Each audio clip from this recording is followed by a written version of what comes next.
হ্যাঁ friends, this is Mohammad Bayezid and আজকে তোমাদের সাথে শেয়ার করবো খুবই মজাদার এন্ড খুব ডিলিশিয়াস একটা chocolate chips brown cookies. And I am sure যে এই কুকিজটা যে খাবে সবাই এটার ফ্যান হয়ে যাবে। সো আজকের রেসিপিটা তাহলে শুরু করা যাক। So let's get started. So প্রথমে আজকের রেসিপিটার জন্য আমাদের দরকার হতে পারে একটা ইলেকট্রিক মিটার, বাট যাদের কাছে ইলেকট্রিক মিটার নেই তারা ইউজ করতে পারেন একটা হ্যান্ড উইক্স। আর হ্যান্ড উইক্স যদি কারোর কাছে না থাকে তাহলে কোনো প্রবলেম নেই, এটার বদলে আমরা ইউজ করতে পারি একটা স্প্যাচুলা। আর এই স্প্যাচুলাটা দিয়ে আমরা আজকের রেসিপিটা মেক করব।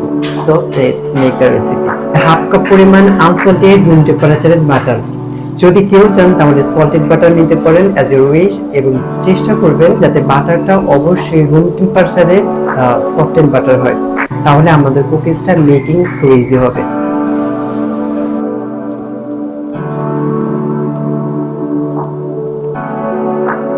এখন অ্যাড করছি হাফ কাপ পরিমাণ গ্রানুলেটেড সুগার এবং সাথে আরো অ্যাড করছি ব্রাউন সুগার। ব্রাউন সুগার দেওয়ার কারণে আমাদের কুকিজটা অনেক বেশি চিউই এন্ড আমাদের কুকিজটার টেক্সচার এন্ড এটার ফ্লেভার অনেক বেশি গুণে বেড়ে যায়। এন্ড এটা দিলে কুকিজটা খেতে অনেক বেশি ভালো লাগে। চাইলে এটা দিতে পারেন, বাট এটা যদি স্কিপ করতে চান তাহলে এটার বদলে জ্যাগরি পাউডার, আখের গুড় বা আখের চিনি যেটা হয় সেটা ইউজ করতে পারেন সেম মেজারমেন্টে। আর যদি সেটাও ইউজ করতে না চান তাহলে শুধুমাত্র গ্রানুলেটেড সুগারটা ইউজ করতে পারেন 1 কাপ পরিমাণ। এন্ড আমি যেহেতু 2 রকমের চিনি ইউজ করছি, দ্যাটস আমি 2 রকম চিনি হাফ হাফ করে নিয়েছি। হাফ নিয়েছি ব্রাউন এন্ড হাফ কাপ নিয়েছি granulated sugar. So let's give this. এবং 1 টিস্পুন ভ্যানিলা এসেন্স। দেন একটা স্প্যাচুলা দিয়ে খুব ভালোভাবে মিশিয়ে নিব প্রায় 1 থেকে 1.5 মিনিটের মতো। এই পর্যায়ে কিন্তু চিনিটা কখনোই গলবে না, আমরা ডিম ইউজ করার পর দেন চিনিটা গলবে। সো এখন আমি একটা বড় সাইজের ডিম এটাকে ফাটিয়ে দিয়ে দিচ্ছি।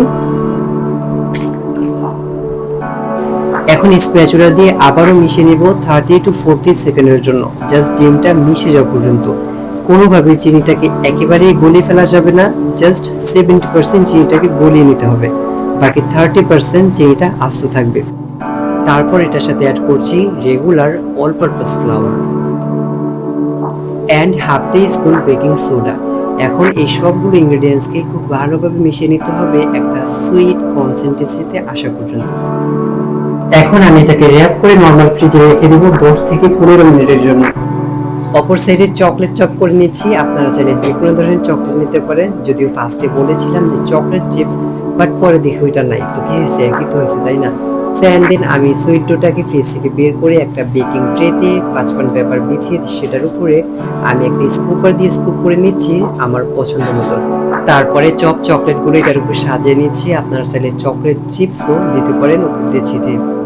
সো আমাদের কুকিজটা ইজ রেডি। এখন আমরা এটাকে আগে থেকে 180 ডিগ্রি সেলসিয়াসে 10 মিনিটের জন্য প্রিহিট করা ইলেকট্রিক ওভেনে এটাকে বেক করব 12 থেকে 14 মিনিটের জন্য। তবে অবশ্যই কুকিজের ক্ষেত্রে একটা টিপস বলে দিই, সেটা হচ্ছে কুকিজকে কখনোই 100% বেক করবেন না, সেটাকে চেষ্টা করবেন 85 টু 90% বেক করার জন্য। এতে করে কুকিজের পারফেক্ট একটা ক্রাঞ্চিনেস থাকবে এন্ড কুকিজটা খেতে অনেক বেশি ভালো লাগবে।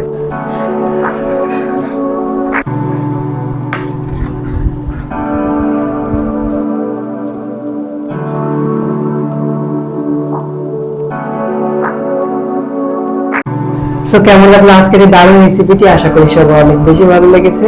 আর ভালো লাগলে অবশ্যই লাইক, কমেন্ট এন্ড শেয়ার করতে ভুলবে না। আর যদি এই রেসিপিটি তোমরা ট্রাই করো তাহলে অবশ্যই আমার ইনস্টাগ্রাম অ্যাকাউন্ট বাইজিৎ6196 এ হ্যাশট্যাগ করতে ভুলবে না। আর এরকম দারুণ দারুণ রেসিপি পেতে অবশ্যই এই চ্যানেলটাকে সাবস্ক্রাইব করে বেল আইকনটি বাজিয়ে রাখতে হবে। সো দেখা হবে সবার সাথে নতুন একটা ব্র্যান্ড নিউ এপিসোড নিয়ে। ততক্ষণ পর্যন্ত সবাই অনেক বেশি ভালো থাকবা। আল্লাহ হাফেজ।